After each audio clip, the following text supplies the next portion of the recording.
Welcome to the Voice Boxes podcast with vocal coach Nettie Rose and speech pathologist Jennifer Kellams, where they discuss the mysterious world of vocal health and encouragement for anyone who uses their voice. Hi, welcome to the Voice Boxes. I'm Nettie Rose. I'm Jennifer Kellams. And tonight we're talking about the dreaded hormones. I know. Oh, Scream, run for your lives. They affect everybody practically. Everybody. They do. Yes. We are Puberty run on hormones. Mm-hmm. Sometimes I get very analytical with my husband and I'm like, well, I feel very stressed, but I'm aware that this is actually just cortisol spikes. So I know I'm not stressed. I just feel it. Aw. And he's like, you are the biggest nerd alive. But it's how I manage it, you know? But that is, calling it out for what it is. This is just a hormonal imbalance. Leave me alone. Yeah. Well, I was having massive hot flashes this week, and I would do a little something. I moved a couple boxes. I got the UPS boxes to return back for the Amazon thing, Mm-hmm. and it got me so hot, and my whole family is around me and my kids and everything. And I'm just like, I'm having such a hot flash. Don't come near me. I wasn't unpleasant, but it was massively intense. And then I had to sit down in front of the fan on high, and I hate being in front of the fan. So it's just kind of comical, but yeah, but announcing it or putting a name to it, sometimes it does help. At least people know that you're not entirely crazy in the moment. Just having a hot flash. Then I was outside. Oh, wait. And then I was outside.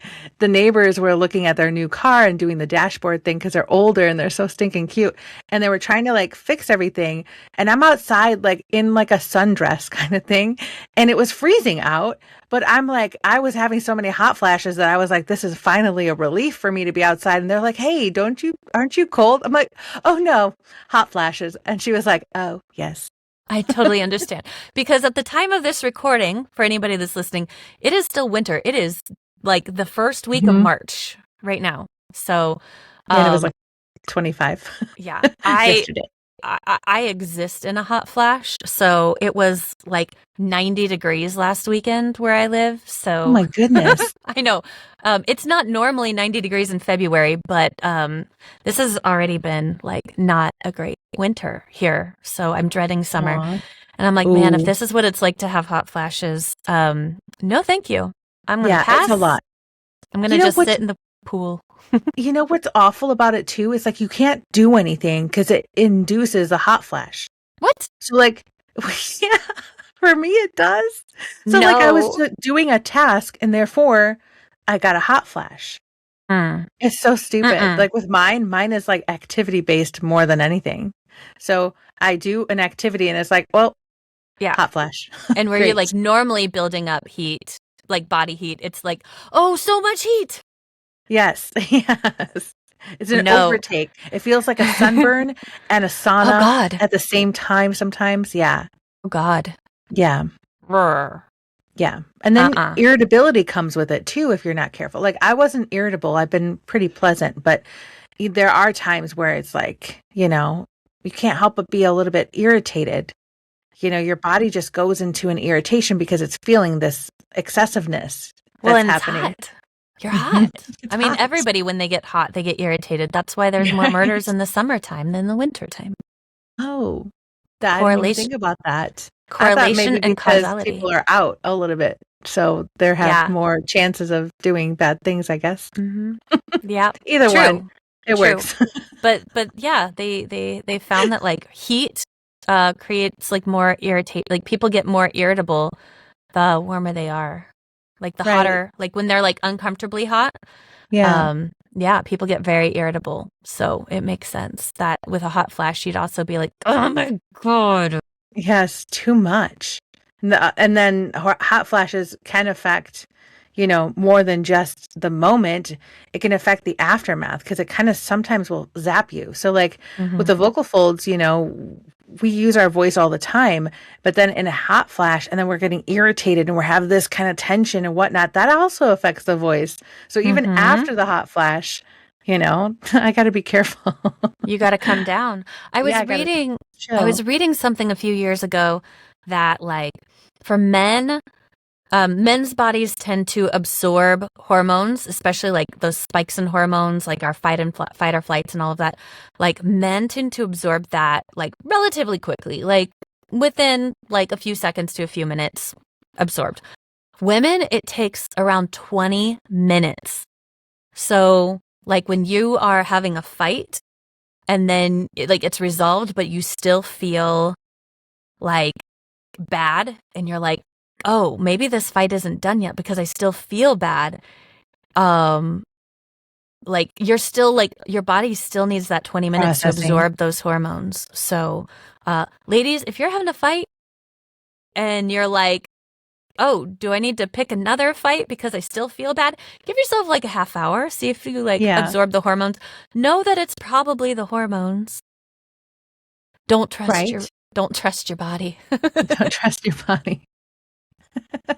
Basically, don't listen to your know thyself. Right. Approach yourself from a scientific perspective.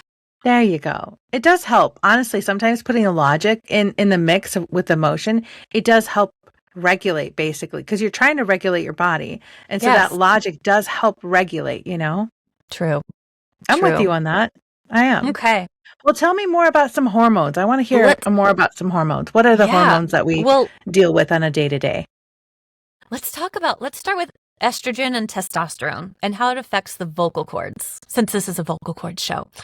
So estrogen promotes a lot of the mucus secretion and enhances blood vessel permeability, which means that the blood flow can get into the vocal cords. They're going to be nice and fat. They're going to be oxidized or oxygenized.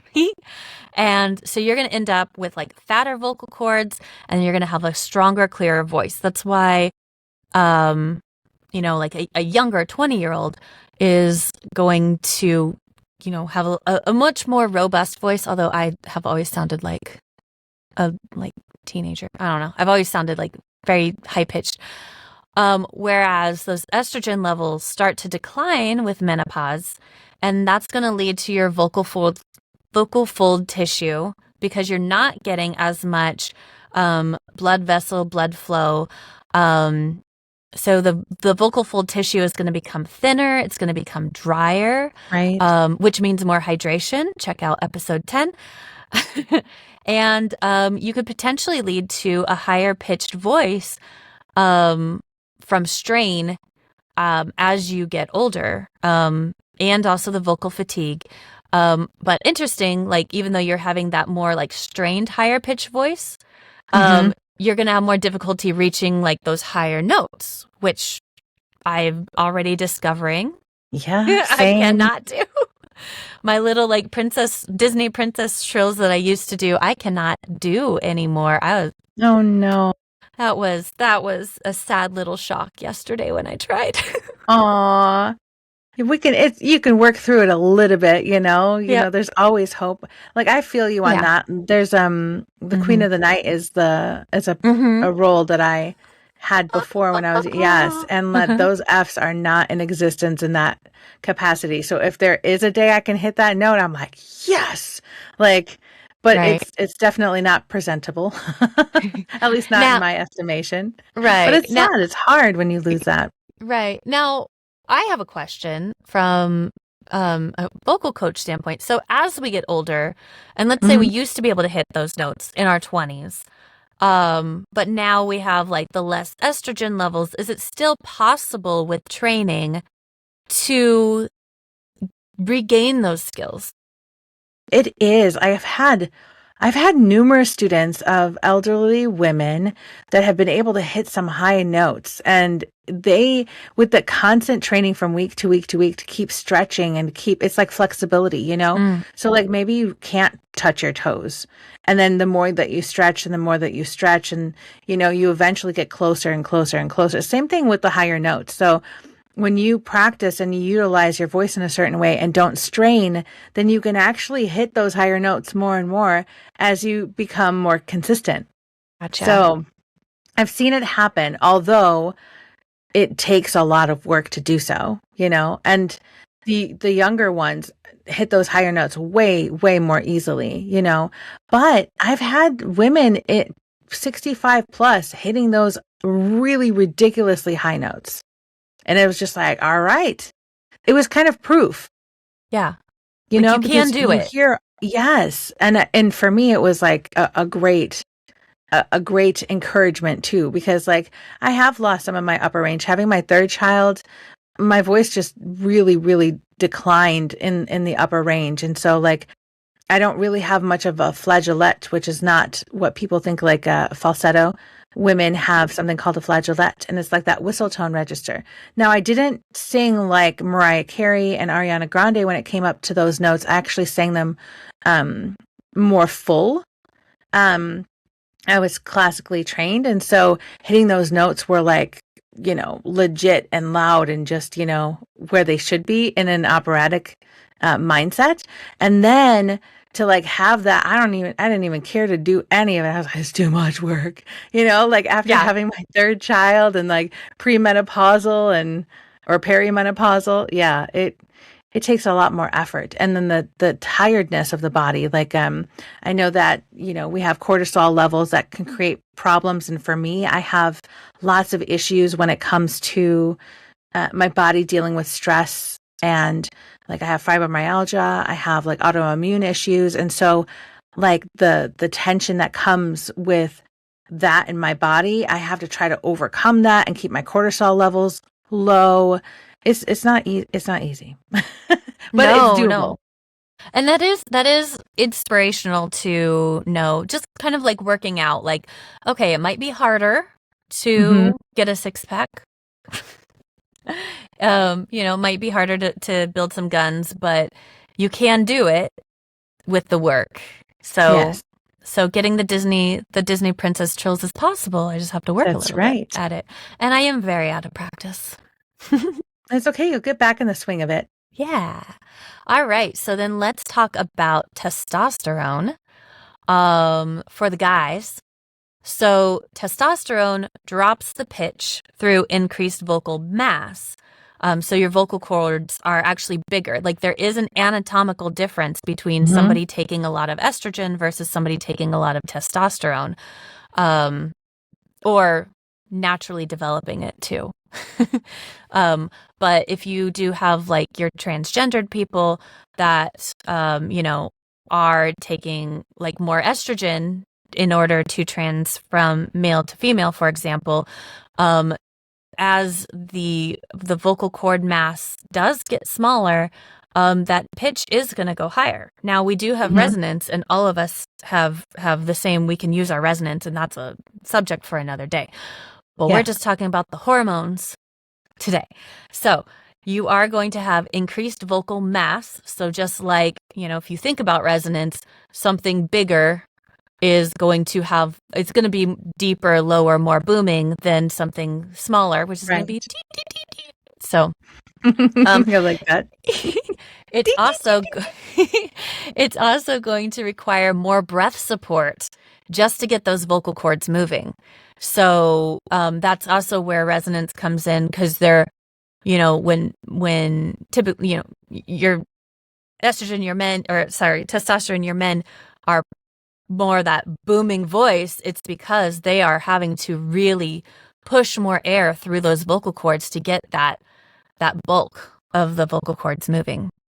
So then during puberty, the testosterone is what causes those vocal cords to lengthen and thicken, which is what's resulting in that lower pitched voice and deeper quality. They all of a sudden, there's a massive drop, and they're like, "Whoa, what's happening?" It's time to change. You're right, and then all the cracking, and it just doesn't know where it wants to be for a while. Yeah, right. Because I don't know this, but I feel like the vocal cords. Hi. Right. I did not mean to do that. I was like, oh, I'm there. But like when the vocal cords are getting this extra estrogen or getting this extra testosterone, like it's not all equal. Like we can't just do a pitch glide. We have to, like, there's these natural breaks in our voice. And as we get older, those breaks are there, and we have to learn to get over them, or the hormones kind of even out or smooth out the vocal cords. Yeah, there's some rigidness that comes with it that we have to like work through. And there's many causes to it. And hormones is a big fluctuation. Like when it comes to perimenopause and menopause, like the cycle of what a woman goes through becomes massively chaotic. And it's not a regulatory thing. So like when a female is younger and she goes through her cycle, and if she does have like a fairly normal one going from 21 days to 30 days, let's just give it that kind of like time frame, you can kind of set your watch to it to where you're going to feel those effects when that menstruation cycle happens. But when you are an older woman and you're going through the early stages of menopause, through menopause up until after everything kind of like comes to a halt, it's massively chaotic. There's like a chart I did look at before, and maybe I can pull it up at some point, but it's like, it's insane because it just does not have the same kind of hormonal structure. And so it goes really wonky. Definitely. So, I mean, ladies, if you are noticing, wow, my voice changes right around, like right before or during my period, you are normal. Congratulations. Yep. Among everything else that's changing during that time. Right.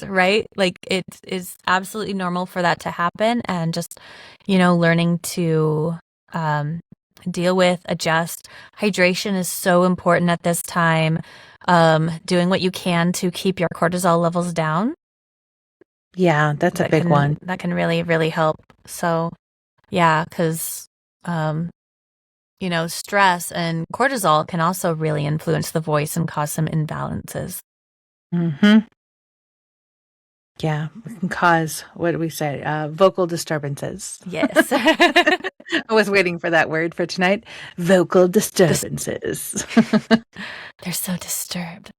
Right? Yeah. I like that. And then, yes. So and then as we've talked about, just as people age, structural changes in the larynx and the vocal cords, that can lead to some muscle atrophy, and as well as the hormones, and so some vocal changes as well.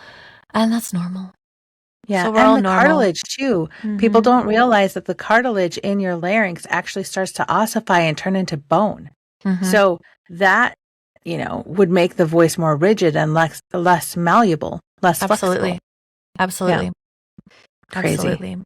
So it also affects swallowing the older you get. Yes. But that's for a different podcast. Actually, that's not even this podcast. That's a different podcast. That's a completely different podcast. All right. Well, I think that's pretty good for today when it comes to the issues of hormones. But I do think that there are maybe more specified comments that can be made that we can touch on in a future episode and dive in a little bit deeper of how those hormones can affect us, each individual person that's living on this earth. And so like if you have any questions, just go ahead and put that in the comments and we can get to it as soon as we can. We look forward to hearing that. And maybe we'll make a whole episode about it. I think we should. Yeah. All right. Well, thanks for tuning in, and we will see you next time on The Voice Boxes. All right. Bye, guys. Bye. The Voice Boxes podcast, all about vocal health and hot topics. You got questions? They got answers. Leave a comment, like, and subscribe. Until next time, may a healthy voice be with you.